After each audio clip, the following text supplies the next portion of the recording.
આ ડોહો 8 કલાકથી રહોડામાં ભરાણો છે. રહોડામાં કોઈને આવવા નથી દેતો અને રહોડામાંથી બારો નીકળતો નથી. આ તમારો હૈયાનો હાર અને આ ડોહો જોઈ લ્યો લાઈવ. હાલો. આજો લુખીની કોને કહો છો? ફ્રીજમાં પાણીના બાટલા ભરતી હો ને તો પાણીના બાટલા જ ભરજે, નકર પછી ઈ જ પાણીનો બાટલો તારી માથે મારીને તને મારી નાખે. એટલે એટલે ઈ કે ઓલા ડોહાને રહોડામાં કેમ ઘાલ્યો?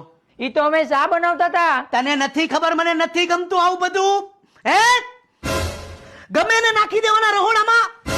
લગન વાળું ઘર છે એમની સમજતી કે મને નથી ખબર પડતી તું હું ધંધા કરશો. એ મોટા ભાઈ એ બધું શું છે? ઈ તો સાલું થાય. એ મોટા ભાઈ પણ ભાભીને સપલા થોડા મરે મોટા ભાઈ. આ મેં મારવાનું બંધ કર્યું તારી ભાભીને. બાકી હવે જો હું